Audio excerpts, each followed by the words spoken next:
Okay, in this video I'm going to be introducing the golden section search algorithm. This is a one-dimensional unconstrained optimization technique for finding local optima, so I guess local or global optima. So if I have some function, one-dimensional function, f of x,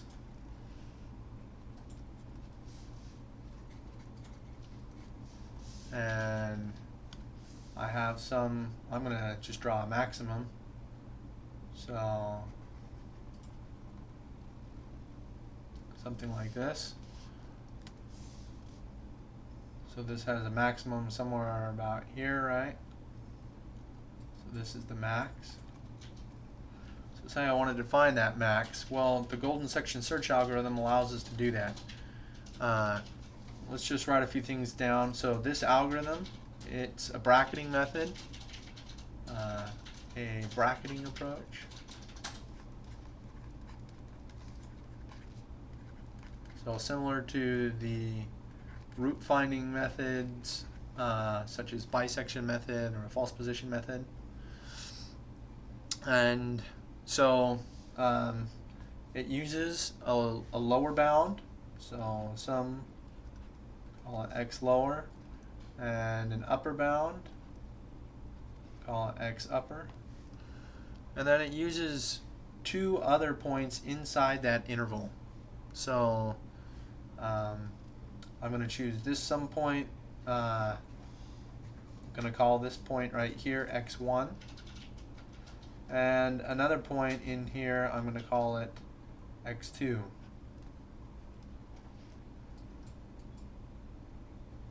Alright, so man, I've kind of made this maximum almost line up. I'm just going to pretend that to the left of the maximum here, x1. Alright.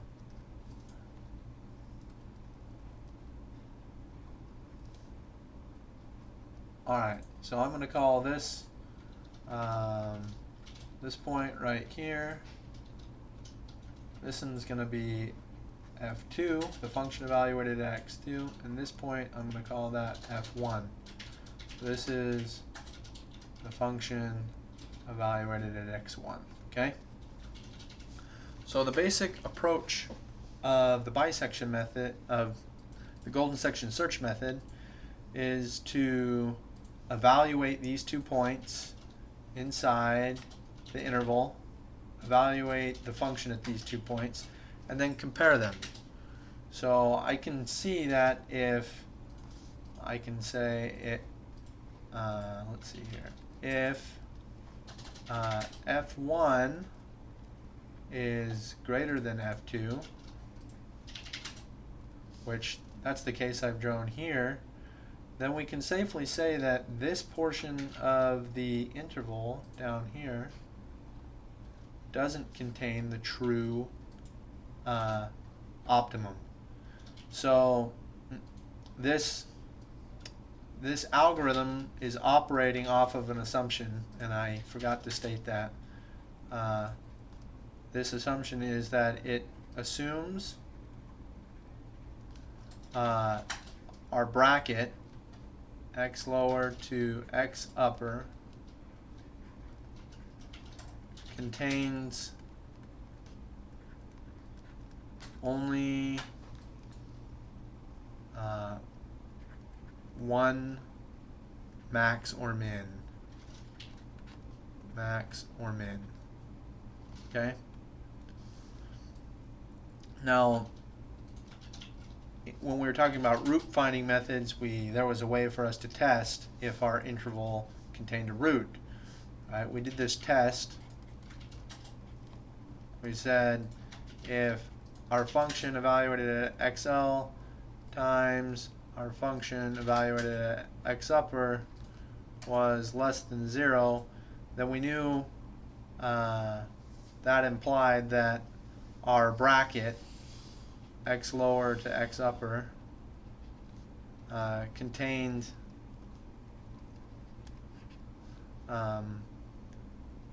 an odd number of roots.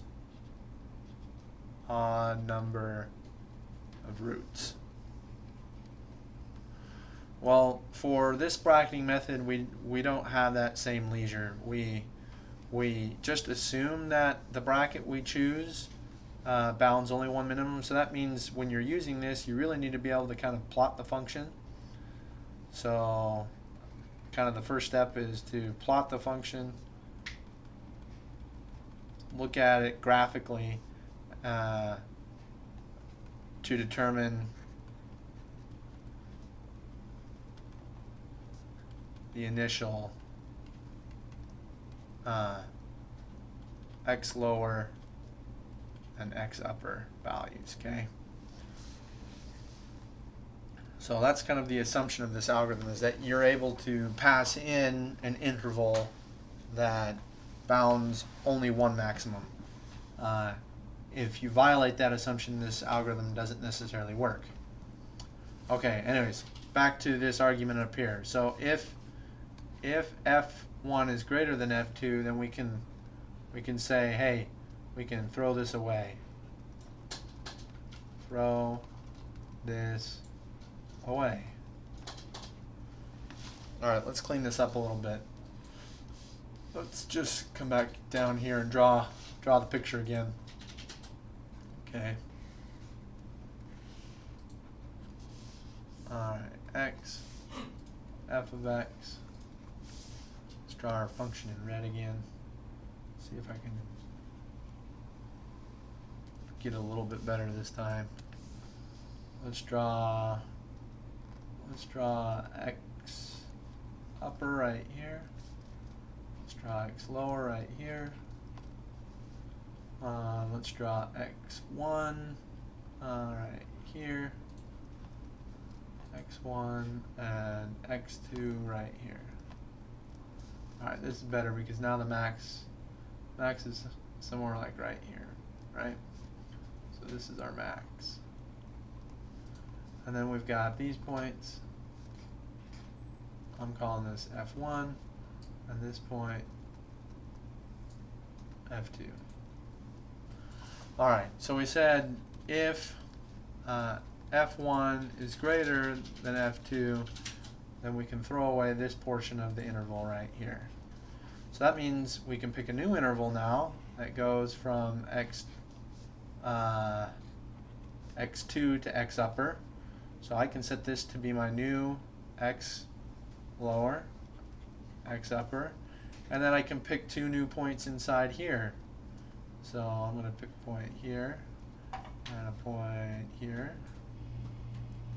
and call this point x2 and x1, and I can evaluate them. So now x1 is right here, okay, roughly speaking,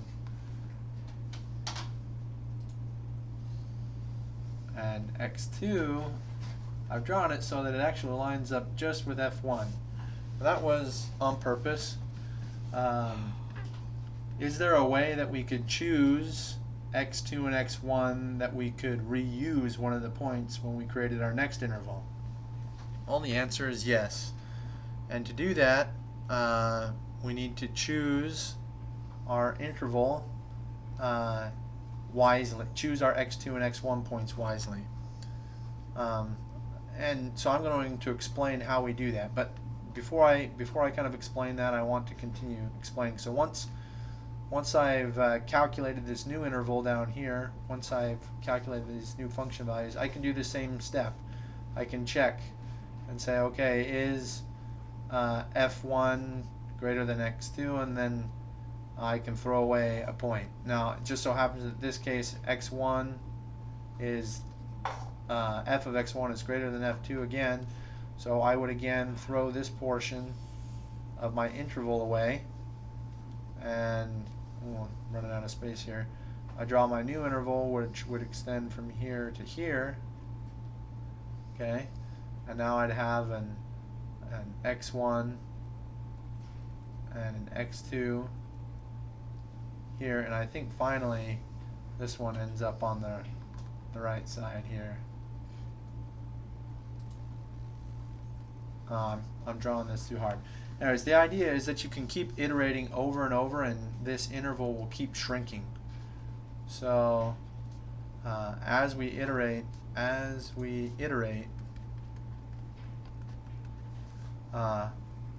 our interval shrinks around the optima, which is a max in this case, around the max. Okay?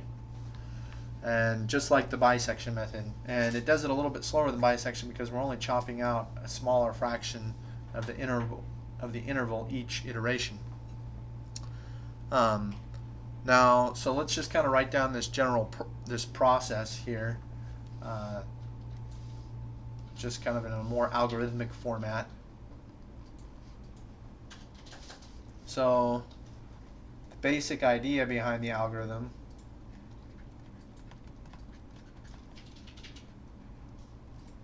is like this.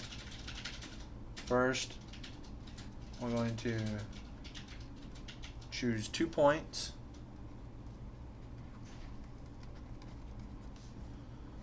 within the interval. We'll call those points x1 and x2. And then we're going to perform a check. We're going to say if f at the first point is greater than f at the second point, x2, if that is true, then what we're going to do is, we know the max is to the right of x2.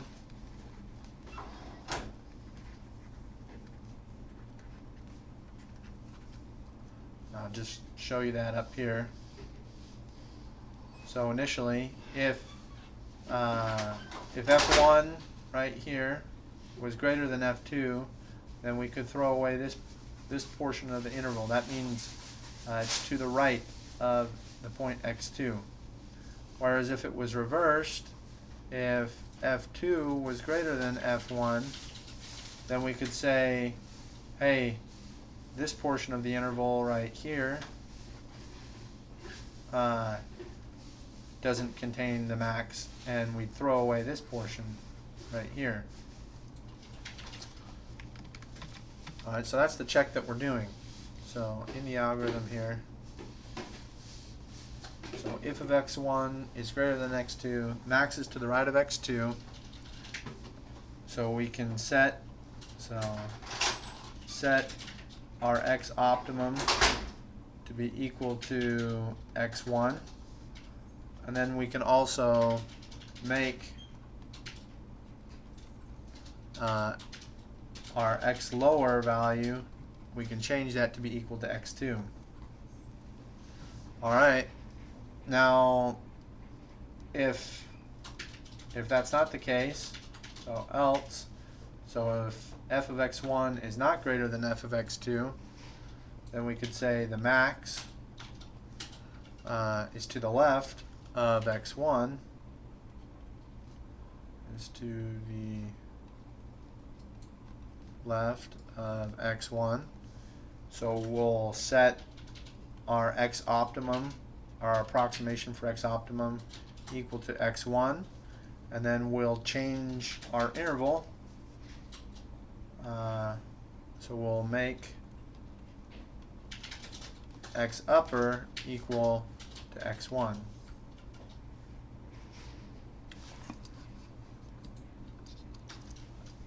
Now we just repeat steps 1 and 2 over and over. So the third step is just repeat steps 1 and 2 over and over until we converge to a solution. Okay? So the question is that this is the general form of the algorithm. right here. Okay, so 1, 2, and 3. But I kind of left this question unanswered. And that is, how do we choose? How do we choose x1 and x2? I said before that we could choose them such that we could reuse one of the values. And to do that, we use what's called the golden ratio. So we use the golden ratio. Oh, not right.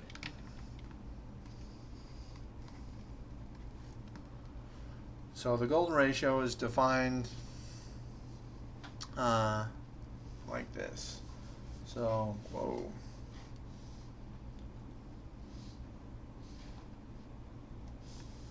So I'm going to use the symbol R to represent the golden ratio, and it's equal to a value of the square root of 5 minus 1 over 2. That's the golden ratio. Now, it has kind of a cool history. I just want to show you this little PowerPoint here describing the golden ratio. So if I have some length, call it L naught, and I want to divide that length into two smaller lengths, L1 and L2, the golden ratio can be defined by observing two conditions. The first condition is that L naught is equal to L1 plus L2, and then the second condition is that L1 over L naught equals L2 over L1. And when you impose that condition, you get this ratio of L1 over L naught is equal to the square root of 5 minus 1 over 2, which is approximately equal to 0.61803. So that's the golden ratio. So if the golden ratio of our interval, we could call that that parameter D, that would be equal to R times x upper minus x lower. So that is the fraction 0.68, no, what was it again? 0.61803. 0.61803 times the length of our interval, which is, this is the length of our interval. Okay, so that's what D is. So I'm going to define D to be this, and R is the golden ratio right here. So the way that we choose our points x1 and x2 is we can say x1 is equal to x lower plus D, or x lower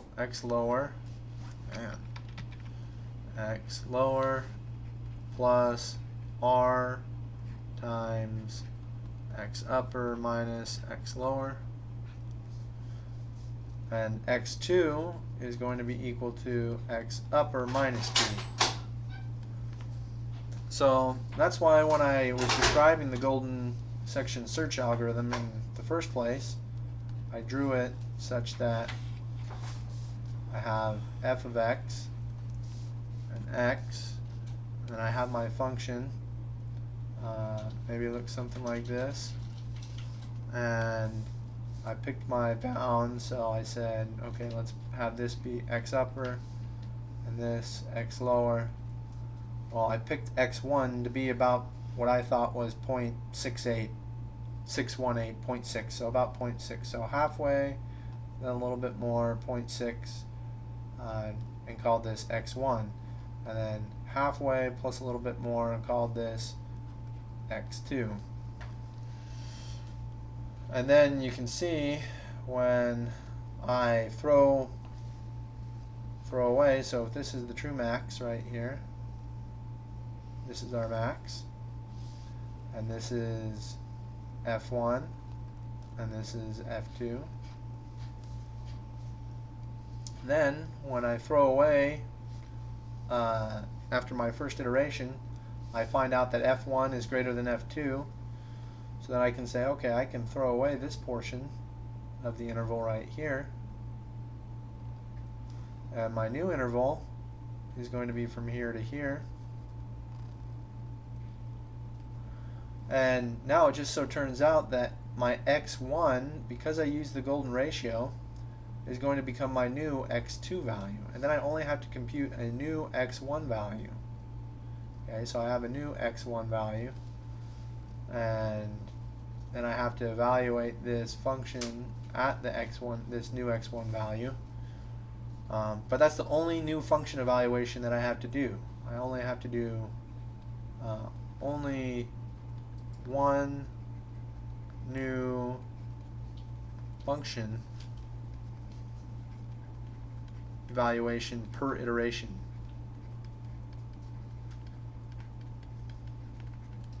And that's nice. That improves the efficiency of this algorithm.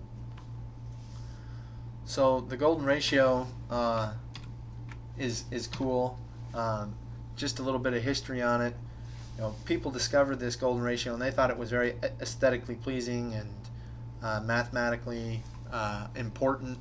And so people like that designed the Greek Parthenon, it actually has dimensions such that the height of the Greek Parthenon is equal to the golden ratio of its width.